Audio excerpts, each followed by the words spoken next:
Hello everyone! Magandang tanghali. Araw na naman ng pagluluto. Ayan, naghanda na po ako ng sibuyas. Mga ingredients dyan. Oh. May cauliflower, may mixed vegetable. Kasi ang gagawin ko ngayon ay version ni Inday. Fried rice. Ayan. Nilagyan ko na ng mantika. Mag-isa na tayo ng sibuyas.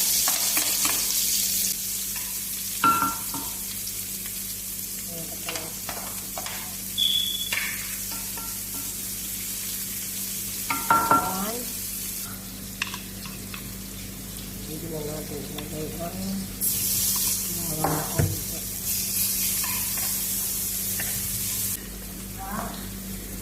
Ilalagay na natin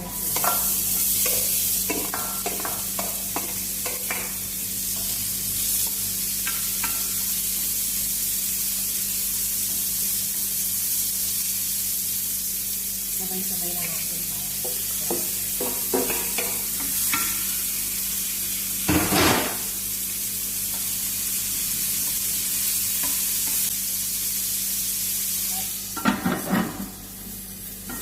Takpan natin para na. Lalagyan na natin yung chicken.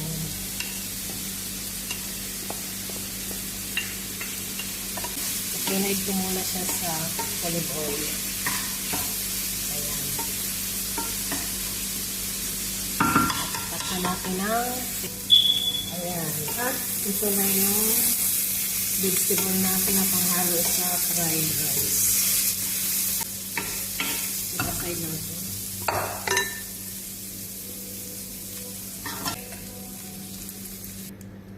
Ngayon naman, magprito tayo ng itlog.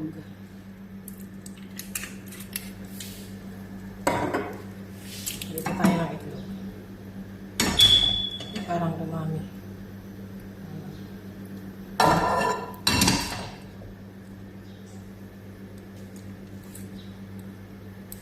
Mainit na. Prito tayo ng itlog. Ayan.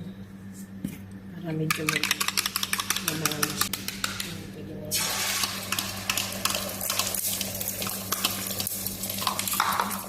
Nahuli ako. Nahuli ko ako. Nahuli. Kailangan durug-durug. Pasensya na po. Nahuli. Kailangan durug-durug siya. Durugin na natin ang problema. Sipasay dito. Ayan naman. Mag-isa na nga tayo ng bawang para sa kanin. Lagyan natin yung bawang para sa kanin.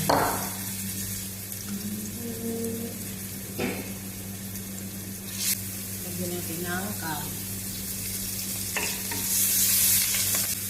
Ganyan talaga. Ganyan sasarap ang pagkain kapag maski walang kulang-kulang sa ingredients. Maggi cubes. Para masarap yung kanin. Yan po ang aking fried rice version.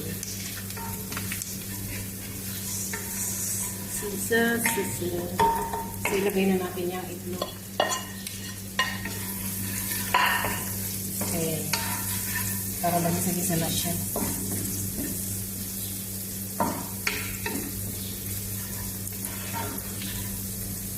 At saka, dito na natin yung kanin. Lagay na natin yung kanin. Kasi nakasayang na ako kanina.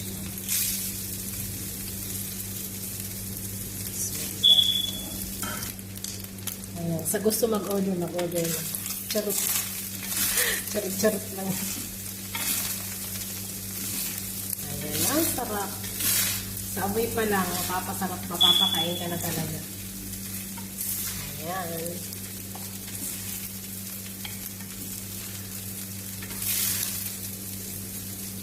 Parang dumami.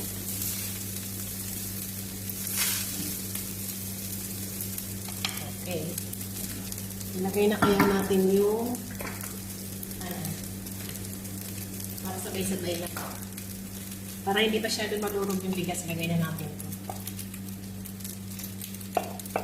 Para isang haluan na lang ba. Ayan, sarap ng aking sinangag. Oh, sa mga gustong mag-order dyan, mag-order na po. Charot-charot lang. Oh, diba? Sarap. Oh. Sa amoy pa lang, mapapasarap ka na eh. Kahit walang tuyo yan, okay na yan. Kasi hindi uso sa amin ang tuyo. Ayaw nilang gumamit ng tuyo. Kaya gano'n na lang. Yung Maggi Secreto lang yan. Nilagyan ko para mas pampasarap lang. Okay. Okay. Mamaya halu-haluin na natin yan ng konti pa. Ayan. Bango. Sarap. Tikman natin. Ang aking asin. Okay na siya. Ayan. Painin lang natin. Hinahan natin ng apoy. At okay na. At ito na yung fried rice ni Inday. Game tayo.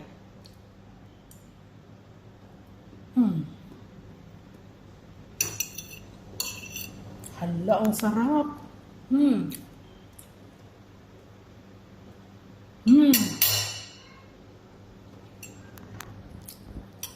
Thank you sa panonood.